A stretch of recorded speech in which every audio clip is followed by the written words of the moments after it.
Hai semua, balik lagi bersama saya Cica di sini. Kali ini saya bakal ngelanjutin alur cerita 5 Daudi versi novelnya ya.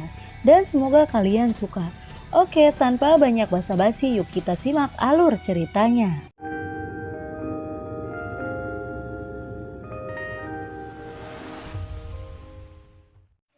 Di cerita sebelumnya, ketiganya merasakan keputusasaan yang mendalam dan napas kematian perlahan melonjak dari lubuk hati mereka.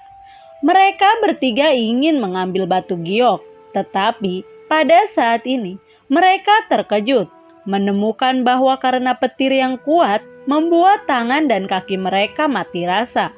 Mereka tidak dapat bergerak sama sekali. Dalam sekejap, 4 sambaran petir menghantam tanah. Di bawah aksi gabungan dari 5 sambaran petir, cahaya perak di seluruh negeri bersinar, memancarkan cahaya terang, bergegas melintasi tanah. Namun, Xiaoyan, Xiaoya, dan Tiewei menderita penderitaan paling menyakitkan di bumi. Setelah mengalami serangan 5 petir, mereka mampu bertahan. Akhirnya mereka mampu melewati tes ketiga untuk masuk Akademi Shengnan. Singkat cerita, dalam keadaan setelah tersambar petir, mereka terlihat tidak baik. Pakaian mereka pun hancur. Tiewei segera mengeluarkan uap air yang berbeda dan membersihkan tubuhnya, dan menyuruh keduanya untuk membersihkannya juga. Setelah mereka mengganti pakaian, mereka bertiga berjalan ke sebuah lorong. Lorong itu sunyi dan nyaman. Mereka melihat sebuah gerbang memancarkan cahaya perak dan ada fluktuasi spasial yang kuat yang melonjak dari waktu ke waktu. Melihat itu, Xiaoyan lalu berkata, "Ayo pergi." Xiaoyan tersenyum tipis, melambai ke kedua wanita itu dan memasuki gerbang terlebih dahulu. Setelah itu, kedua wanita mengikuti dengan cermat. Setelah melewati gerbang, ketiganya muncul di langit biru. Apa yang terbentang di depan mereka bertiga adalah pemandangan indah seperti negeri dongeng. Ini adalah alam mendalam. Ini Akademi Shengnan. Xiaoyan tidak bisa mempercayai matanya dan bertanya dengan bodoh. Kedua gadis itu juga mengangguk dan untuk sesaat dikejutkan oleh keajaiban di depan mereka. Dunia ini begitu luas sehingga tiada akhir yang terlihat dan luasnya tak terbayangkan. Di mata Xiaoyan, alam mendalam ini bahkan lebih besar dan lebih luas dari alam kuno yang telah diturunkan dari benua Dauki selama ribuan tahun. Setelah melihat ini, Xiaoyan juga menemukan bahwa genesis Qi dan spiritual Qi di sini sangat kaya. Berkultivasi di sini tidak diragukan lagi akan sangat mempercepat kecepatan kultivasi. Ada tempat ajaib di dunia ini dan tempat ajaib ini sepenuhnya dimiliki oleh Akademi Shengnan. Dari sini dapat dilihat bahwa Akademi Shengnan sangat menakjubkan. Dengan tempat yang begitu ajaib, latar belakang Akademi Shengnan benar-benar menakutkan. Pemandangan di sini sangat indah dan akumulasi energi dari berbagai atribut akan memiliki efek yang sangat baik pada orang yang mengolah berbagai atribut. Apalagi yang terpenting adalah origin Qi di sini cukup kuat yang tidak ada di tempat lain. Hahaha, luar biasa. Selamat untuk kalian bertiga. Mulai sekarang kalian adalah anggota Akademi Shengnan. Tawa samar terdengar perlahan dan segera sosok yang luar biasa perlahan muncul di langit. Guru Tielin, Xiaoyan dan Xiaoya berteriak girang bersama. Guru Tielin lalu berkata, "Ayo pergi, aku akan mengatur akomodasi untuk kalian." Di bawah kepemimpinan Tielin, beberapa orang terbang menuju area pusat Akademi Shengnan. Melihat area dengan energi atribut yang berbeda, Xiaoyan lalu bertanya, "Guru Tielin, mengapa energi atribut di setiap area tidak menyebar ke area energi atribut lainnya?" Itu karena ada lapisan penghalang ruang tak terlihat di tepi setiap area.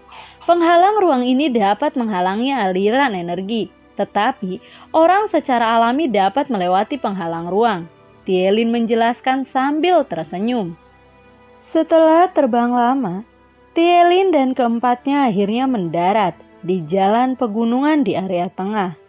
Kemudian keempatnya berjalan di sepanjang jalan setapak. Saat mereka berjalan maju, jumlah pejalan kaki di jalan berangsur-angsur meningkat. Singkat cerita, setelah keempatnya berjalan cukup lama, akhirnya mereka tiba di sebuah paviliun. Tielin lalu berkata, "Disinilah kalian akan tinggal. Apa kalian senang?" "Senang, senang, senang." Ketiganya mengangguk bersamaan. Xiaoyan, Xiaoya, dan Tiewe tentu saja tidak keberatan dengan tempat tinggal yang begitu bagus. "Sekarang, izinkan aku memberitahu kalian beberapa informasi tentang Akademi Sengnan terlebih dahulu." Tielin segera berbicara tentang beberapa informasi tentang Akademi Sengnan kepada mereka. Melalui narasi Tielin, Xiaoyan terkejut menemukan bahwa perguruan tinggi Sengnan ini memiliki banyak kesamaan dengan perguruan tinggi Kanaan dari benua Dauqi. Pertama, di sini siswa lama juga terbagi menjadi banyak kekuatan. Oleh karena itu, sebagai siswa baru, jika kamu tidak bergabung dengan kekuatan apapun, kamu akan sering menderita dan diintimidasi.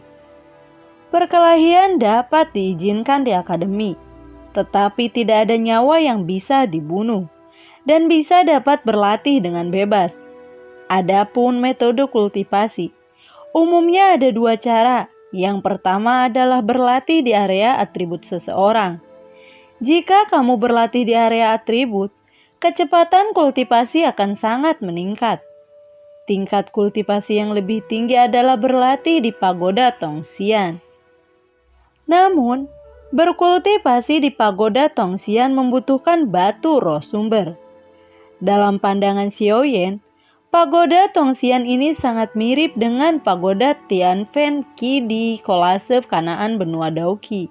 Namun, pagoda Tianfen Qi mengandalkan perang Foiling Qinyan dalam mempercepat kultivasi Dauqi, sehingga kecepatan kultivasinya lebih cepat, sangat meningkat. Apa sebenarnya yang diandalkan oleh Tongxian pagoda ini untuk berkultivasi? Xiaoyan telah menanyakan pertanyaan ini kepada guru Tielin. Tetapi, guru Tielin hanya tersenyum misterius dan tidak menjawab. Ini membuat Xiaoyan semakin penasaran dengan pagoda Tongxian. Selain itu, Akademi Sengnan ini juga memiliki aula keterampilan bertarung, paviliun, kungfu, dan lain-lain untuk dipelajari dan dilatih oleh siswa. Di Sengnan College ada 3 menara yang sangat terkenal. Ketiga menara ini adalah pagoda Tongxian, pagoda alkemis, dan pagoda pembakaran. Pagoda Tongxian adalah ahli kultivasi, dan menara obat adalah ahli pengobatan. Alkemis dapat pergi ke menara obat untuk memperbaiki obat yang mereka inginkan, atau mereka dapat menjual obat dengan imbalan batu roh sumber.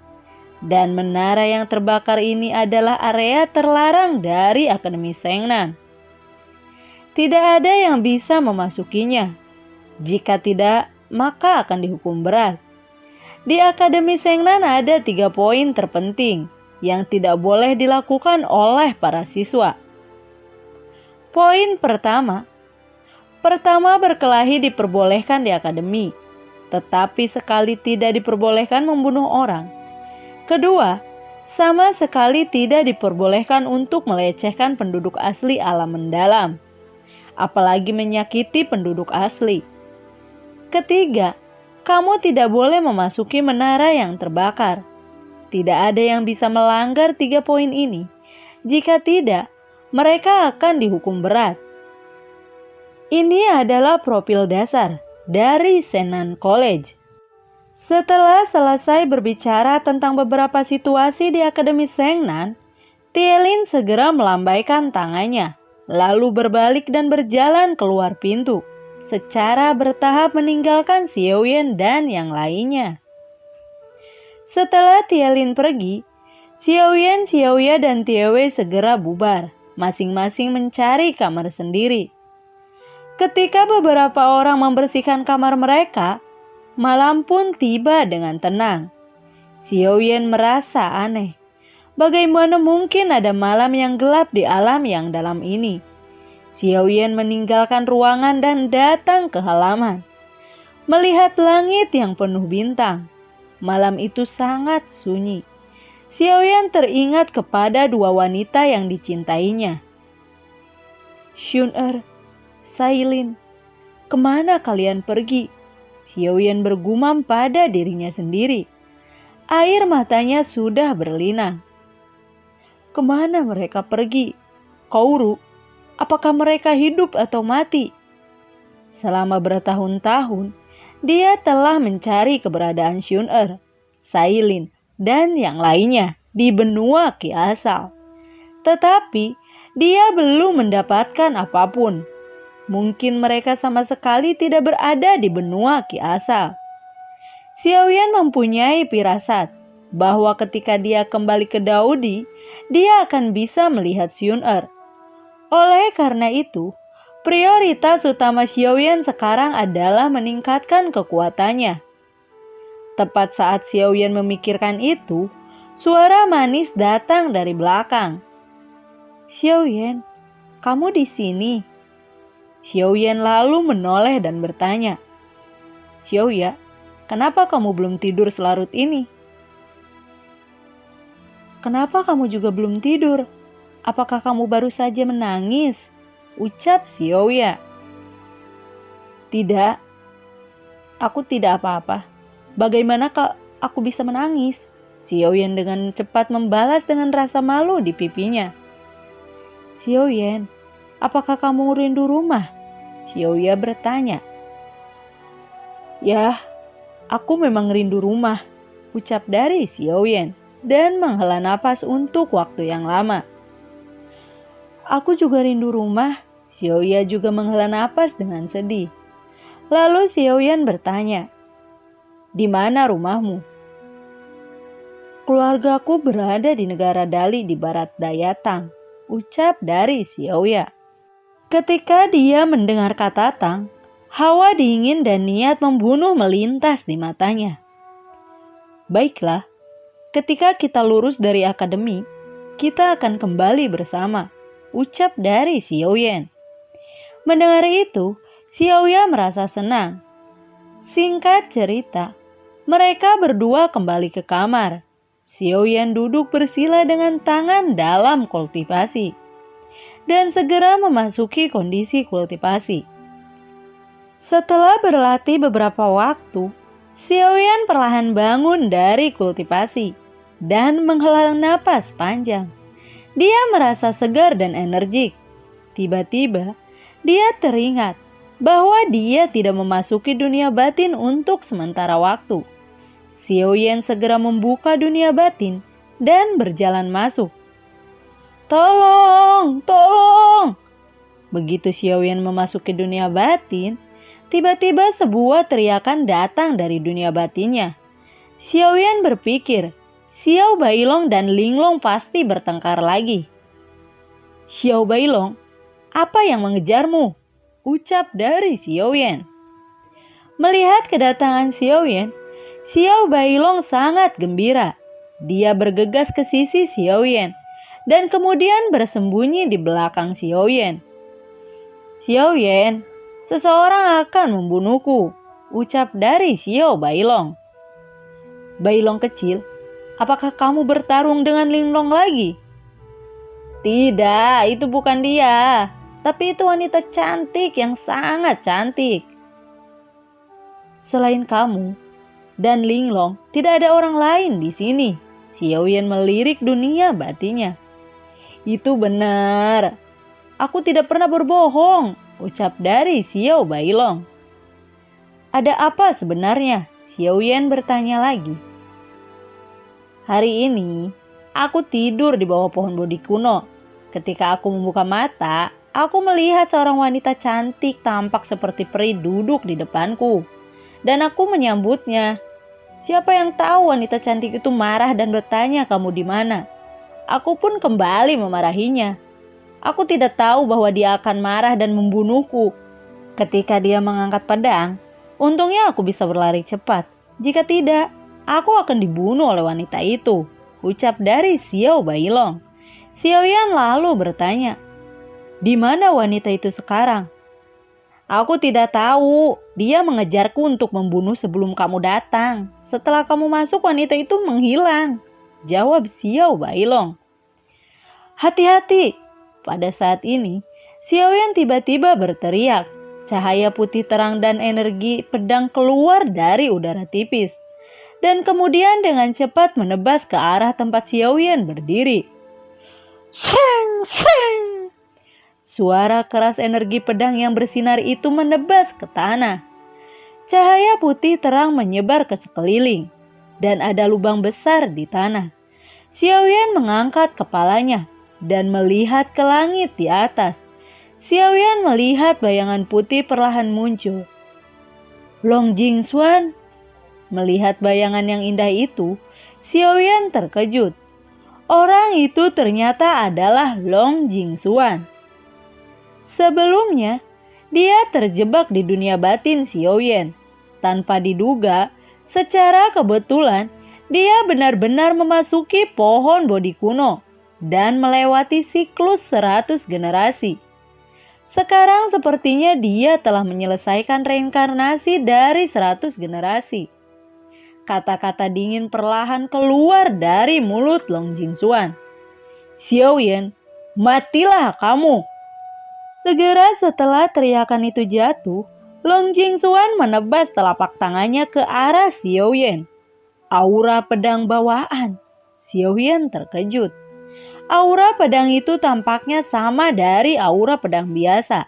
Tetapi sebenarnya itu mengandung Tao yang kuat dan tak terkalahkan yang persis merupakan aura pedang bawaan yang legendaris.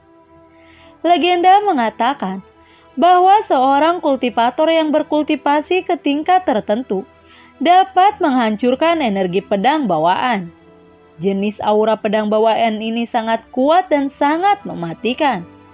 Menghancurkan energi pedang bawaan adalah tanda petapa tingkat 8. Dan petapa tingkat 8 setara dengan kekuatan Dao Jun. Long Jingxuan dapat menghancurkan aura pedang bawaan, yang berarti dia sudah menjadi petapa tingkat 8. Lalu, bagaimanakah kelanjutan ceritanya? Nantikan video Cica selanjutnya ya. Bagi kalian yang suka akan alur ya cerita yang Cica bawain, kalian bisa like, komen, share ke teman-teman kalian ya. Cica ucapin terima kasih juga buat kalian yang sudah mensupport Cica lewat link Saweria di bawah kolom deskripsi. Dan semoga sehat selalu ya buat kalian. Cica mohon pamit dan assalamualaikum. Dadah.